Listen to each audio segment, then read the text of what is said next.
That's Negan. He had to be like, oh, the irony that once again I am standing over you with your life in my hands.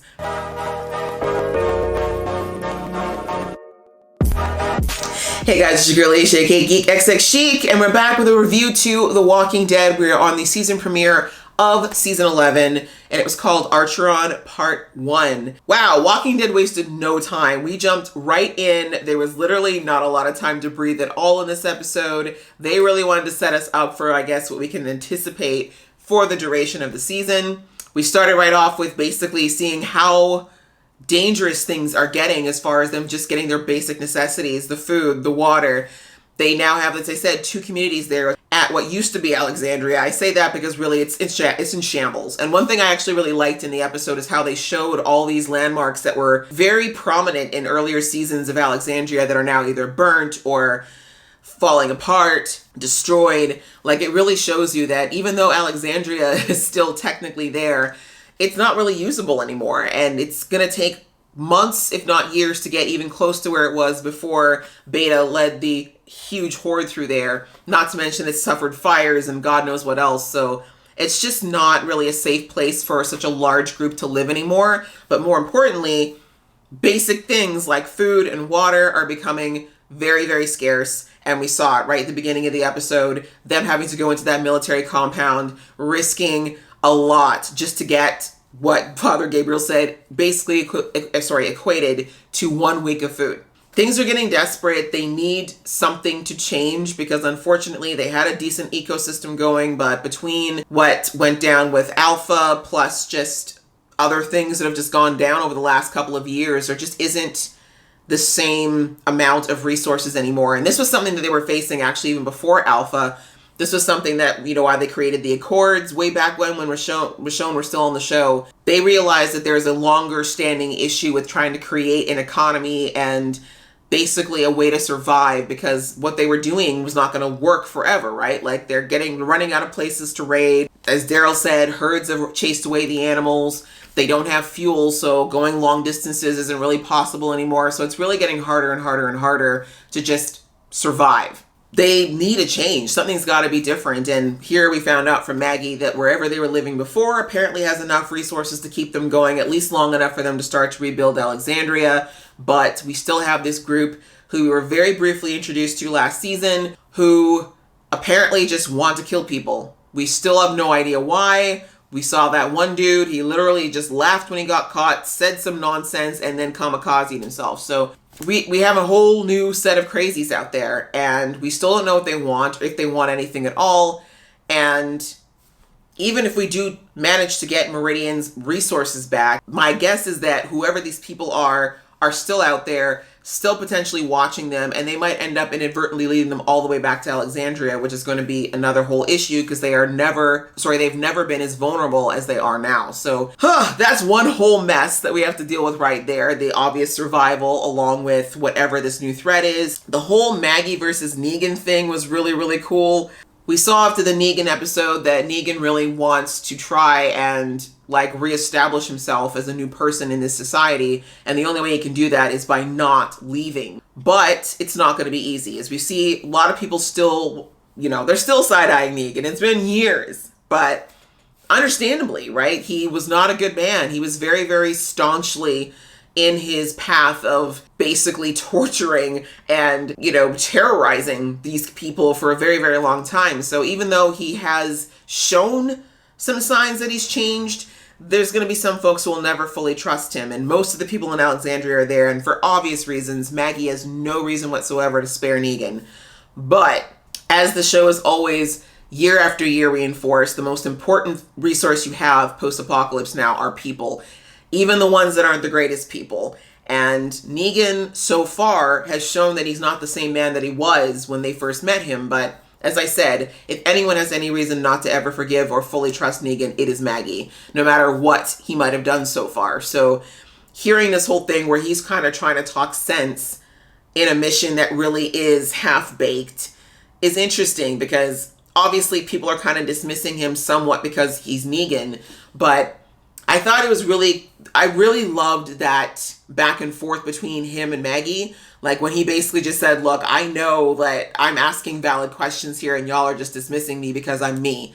But I really don't think that she's thought those things through, and no one's, bothering to ask her about it when all of our lives are on the line. Like, this does not sound like a good plan, and he's not wrong about that. And then, of course, him saying that, look, Maggie is kind of hoping that I don't make it back either. I mean, if I should happen to fall into a pit or get bit while I'm out here, that would suit her just fine.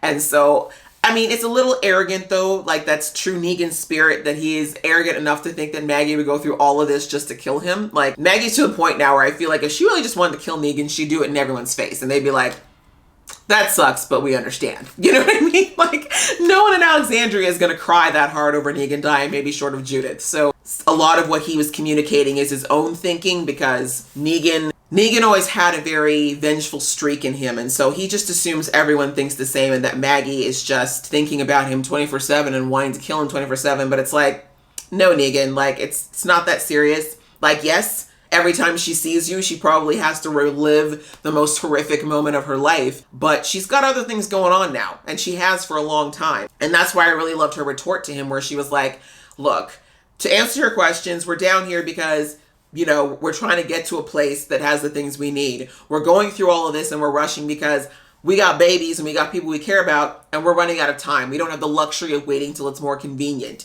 And like, I'm calling the shots because everyone agreed I should call the shots. So like, I have thought about some of these things, and I'm aware of the fact that I don't have all the answers. But as we brought out at the meeting at the beginning of the episode, like, we're either going to get stabbed to death or we're going to starve to death. So let's try to not starve to death. The stabbing to death, we can't necessarily stop if that comes down to it, but we can at least try to feed ourselves. So, and then I love how she said to him, I am not the same woman that left here 6 years ago. That woman would have just come and killed you in your face.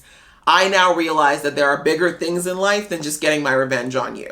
But as we saw there at the end of the episode, it kind of looked like he had the perfect opportunity to possibly get Maggie in a place that she would hate more than anything, which is actually owing Negan her life, right? Like, he was looking down at her, she's helpless, she needs help. Here he is in a position where he's actually literally looming above her with the option of letting her live, like literally having her life in his hands. And like, first of all, of course he smirked, because that's Negan. He had to be like, oh, the irony that once again, I am standing over you with your life in my hands. But the reason I'm not worried about that actually coming to anything is because A, Negan isn't that person anymore. And in this situation, it would not benefit him to let Maggie die. But also B, I think knowing the Negan that I know, he will get so much more satisfaction out of knowing that he has that over Maggie, that, yeah, you hate me, but I did save your life. That was me. When you were like about to die, that was me. I saved you. And now you know that I saved you. Now, again, that does not mean that Maggie's going to feel any type of certain debt toward him, but you gotta know what's going to irk her, to know that of all people, it was Negan that will end up saving her life. But for the Negan fans, we all know that that particular position for Negan is definitely going to be in his favor as far as him potentially outliving what he would have otherwise in this group. I think it's going to be very interesting throughout the season to see if they're ever able to find some weird understanding, or if it's always just going to be a cold war between them, and how it's going to affect the community if it continues to grow, because they are both very... Now on to the other half of the story. I'm so glad that they show what was going on with the Commonwealth, because we did not get a lot of them last season, but for obvious reasons, they didn't really end up with them until the tail end of the season. But now we see that the Commonwealth has got like quite a bit of resources, clearly, because I mean, we got enough resources to be making different types of armor. We have a whole holding facility. Like what? Like, what is going on here? There's quite a bit happening with this group. And again, I'm not caught up with the comics at all, so I don't know what the Commonwealth is all about, or how much money they have, or how much resources they have. But it's interesting to see how they're kind of doing a lot of what we saw sort of with Negan back when he was trying to not Negan, Deanna, when they first came to Alexandria, when she was asking the questions, like, what did you do before? What do you, like, what's your you know what I mean? She used to ask all those questions to try to kind of figure out what kind of people they were, to determine if they were the right kind of person to be in their new, in their new safe community. And I think that's exactly what the Commonwealth is doing, except far more extreme. I mean, the fact that they've got their little Scully and Mulder in a room just looking as boring as can be, repeatedly asking questions, repeatedly, like, it's definitely psychological. They're trying to do some type of psychological testing on these people, whether it's to break them down to get them to a place where they're not going to resist, or if it's because they really are thinking that maybe some of them might be lying. We don't know yet, but very interesting scenario again, that they're keeping these people there. And as I said, they just have reprocessing, which I don't know if that's a fancy word for death yet, or if it just means they're just going to keep trying to mentally break these people down or see if they can. If I was to take an early stab at it, I would say that people who fall into the line that they want will probably move on to a place where they'll be, like, again, maybe not right in the Commonwealth, but probably in a place where they get some privileges and authority so that they can test to see if the conditioning is stuck. And then those who don't pass probably just keep getting through or going through the mental reprogramming, break you down, kind of build you up situation. And if that finally doesn't work, is probably when they don't make it anymore. Because again, I would think that the Commonwealth is smart enough to know that killing anyone who's able-bodied, healthy, useful would be silly to do in this, in this particular point in the apocalypse. So we don't know much else right now outside of the fact that they clearly want the group to give up where the rest of their people are, which is something so far they haven't done. But yeah, I'm very interested to see, like, more of what the Commonwealth is expecting and whether or not they're quote unquote good or bad in this situation for our bigger group. And then what I loved was Princess coming through. Like, she's crazy, she's kooky, she's a little off center, but her people skills, her ability to survey is next level. And you would never expect it from Princess, right? Because she seems so off the wall, but the way that she, because of her interest in people, like, it's not even like she's thinking I'm surveilling these people.